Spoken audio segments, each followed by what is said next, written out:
अस्सलाम वालेकुम नाज़रीन। एक ख़बर बहुत गर्दिश कर रही है कि जनाब यूके में तमाम डिसेबिलिटी बेनिफिट्स जो हैं वो ख़त्म किए जा रहे हैं। नए सिरे से सबकी रीअसेसमेंट होगी और उसमें बहुत सारे लोग जो हैं वो फ़ारिग कर दिए जाएंगे। जो छोटे मोटे मसाइल हैं वो ख़त्म हो जाएंगे, यानी उनको ख़त्म कर दिया जाएगा। कहा जाएगा कि नए सिरे से अपनी कोई एविडेंस लेके आएँ, या फ़ेस टू फ़ेस हमारे सामने जो है एक बोर्ड बैठेगा, वो फ़ेस टू फ़ेस बैठ के इंटरव्यू करेगा, उसके बाद दोबारा डिसेबिलिटी बेनिफिट्स शुरू किए जाएंगे। डिसेबिलिटी अल्लाह ना करे किसी को हो, और अगर किसी को हो जाए तो फिर कहा जाता है कि जी यहाँ की हुकूमत जो है वो अच्छा खासा उनको सपोर्ट करती है। पिछले दिनों से ये एक काफ़ी अरसे से ये चल रहा था कि जी हुकूमत कह रही है कि अब हम डिसेबिलिटी बेनिफिट नहीं देंगे। ये कहा था हुकूमत ने, इसमें कोई शक नहीं है। लेकिन बाद में उन्होंने कहा था कि जी हम इस फैसले को, जिस तरह ILR का फ़ैसला चल रहा था कि जी हमने कर लिया है फ़ैसला, लेकिन फ़ैसला हुआ था सिर्फ, और वो आपस में डिसीजन इनका था, लेकिन उसको इम्प्लीमेंट नहीं हुआ। ऐसे ही ये भी हुआ था।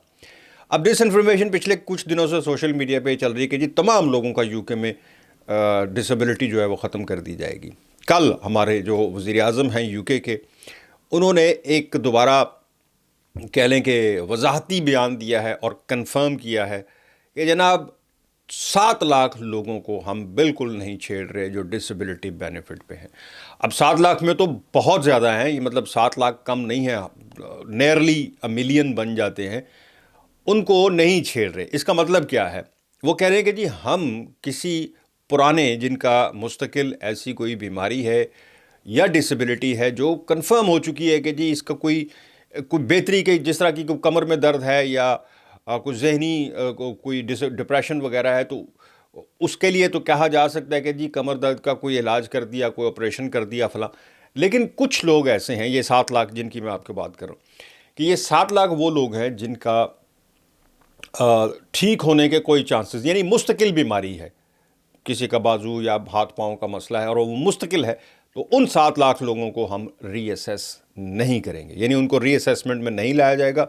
उनका जैसे चल रहा है उनको वैसे ही छोड़ दिया जाएगा, वो उसी तरह अपने बेनिफिट लेते जाएंगे। हाँ, चेंजेस जो आएंगी, जो चेंजेस की गई थी कि आपने इतने पॉइंट नहीं, अब इतने पॉइंट शो करने हैं, अगर आपकी ये बीमारी होगी तो आपको नहीं मिलेगा, जिस तरह डिप्रेशन वगैरह है, वो नए लोगों पर होगा। अब यानी जो भी नया अप्लाई करेगा, पिप जिसे हम कहते हैं, पर्सनल इंडिपेंडेंट पेमेंट, उनके ऊपर ये अप्लाई होगा।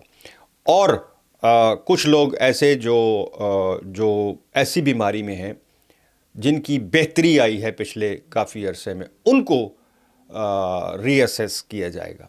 और जिनको नहीं छेड़ा जा रहा वो 7 लाख लोग हैं। सो हर इंफॉर्मेशन जो सोशल मीडिया पे होती है वो दुरुस्त नहीं होती है।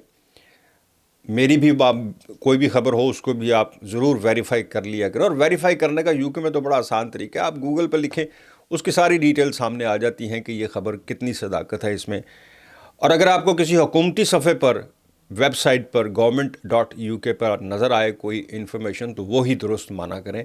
वरना तो बहुत सारी, कोई तज्ज़िया दे रहा है, कोई अपना एनालिसिस दे रहा है, कोई अपनी राय दे रहा है, वो सब भी जो है वो फ़ैसला बन के सामने आ जाती हैं और लोग बेचारे बैठ के रोते रहते हैं कि यार ये क्या हो गया।